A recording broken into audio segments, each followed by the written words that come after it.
You may not have heard of radio frequency identification, but it affects you. I'm at the Bloomberg Business Week European Leadership Forum, and with me is Anders Gustaffson, CEO of Zebra Technologies, who is going to tell us about RFID. What is RFID and what does it do? You can think of RFID as being an electronic barcode. So most people are familiar with the barcode that you find on anything in your supermarket or grocery store, and airline tickets, whatever. And RFID is really taking that the information that's on that barcode and putting it into an electronic format, so you can read it from a little farther away. You don't have to have line of sight necessarily, so it makes it more versatile as far as how you get access to that information. Who are your customers and where do you see your potential growth? This year we've seen a lot more movement on RFID in the actually on the shop floor. So there's been itemized RFID tagging for garments. So that means that the retailers can actually then have much better sense of what inventory they actually have on the floor. Where is it? So if you go into a large department store and you're trying to find a pair of blue jeans, how do you find your size in a pile of 50? So that one might be a way to help make it a lot easier for the shopper, enhance the shopping experience. But it also then ensures for the retailer that they have the right inventory in the right place and not get stocked out as easily. So improves stock counts and other things by some 90%. So retail is a very big market for us in RFID. We also are doing a lot in manufacturing to provide tracking of more valued assets, to do more automated Kanban systems. We put it on automotive vehicles as they go through, say, the assembly line. So there's a whole variety of different markets where we see it. And RFID, in your everyday life, you see it in your ID badges at your company. You see it at your toll tags for your car. A number of areas. Very pervasive today. How does RFID change the ways consumers live and play? So we manufacture a broad range of specialty printing solution. So that's barcode printers, ID card printers, and these printers are all RFID enabled. So you can have a barcode print label, but also have that RFID enabled. Your ID card can certainly be RFID enabled. So those are that's the bulk of our business, but we also do we have a different division that we call Zebra Enterprise Solutions, where we have active RFID type of solutions really help to use primarily for location. These, by having basically a battery powered RFID tag, we can see it and read it from a kilometer away. What are the benefits of this technology in healthcare? We have a number of different technologies or applications in healthcare. One is around tracking very expensive equipment, so anything from your IV pump to patients' beds, all sorts of that.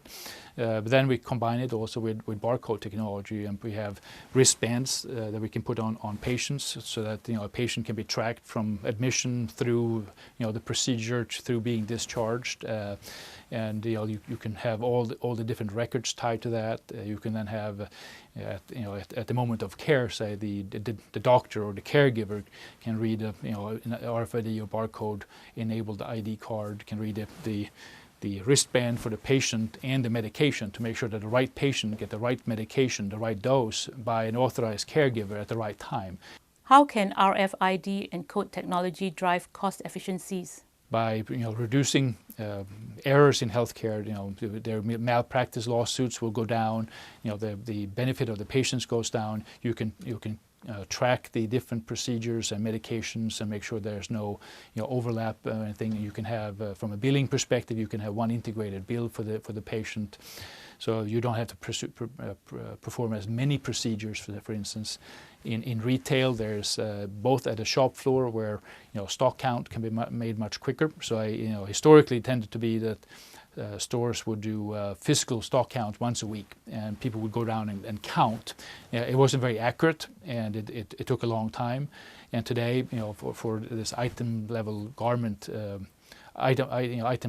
tracking, stores can track it or identify their inventory within a minute and have 95% accuracy. Do you think these technologies will move to the forefront of the sustainability discussion? To the extent that you can drive more efficiencies in your supply chain, that will mean lower waste, a bit more better utilizations of the assets you have. So to that extent, clearly it can help in sustainability and green trends also. Zebra has just announced the third quarter results. How did it do? We did very well. We're very pleased with that. Our revenues were up about 23%. Our profit doubled, and it was our biggest quarter ever for RFID. How is Zebra investing in emerging markets? So this year we had a very specific project to invest aggressively in several of these emerging markets. We invested in China, India, Southeast Asia, Middle East, Turkey and Brazil. And we put some 45 different sales professionals into these markets ahead of revenue, say, with the expectation that we will be able to then create a stronger presence for our brand and our company and grow business. And that's proven already to be a very good move, I think, and a good investment for us. We've also, for the first time in the company's history, developed specific products for emerging markets. Usually our products are fairly global in nature, but this time we've said in order for us to really be competitive in particularly say China, where we have more local competition also, the product requirements, the needs are slightly different, and we've developed 3 new products going to be released just at the beginning of the new year that are meant to specifically address some Chinese or emerging market requirements, and also make sure that we take on some of our local competitors a bit more head on. Zebra is a US-based company. What impact does the euro crisis have on Zebra's balance sheets? On our balance sheet, it doesn't have a very significant impact. We carry our cash and investments very predominantly in dollars to make sure we don't have any surprises from any currency crises. But obviously the swings in the currencies and the economic outlook for Europe has a big impact. But so far this year, Europe has performed very well for us. Actually, in Q3, Europe was up sequentially from the second quarter, and that's the first time in our history that we've seen Q3 be stronger than Q2. What advice would you give to business school students who aspire to become entrepreneurs in technologies? Find an idea that you can be passionate about. And second, I think, make sure you have persistence. You can be resilient. None of those ideas, or I think I'm struggling to remember any successful entrepreneur that I found who didn't have several very, very difficult experiences, near-death experiences with their companies. Thank you, Anders Gustaffson, for being with us on INSEAD Knowledge. Thank you.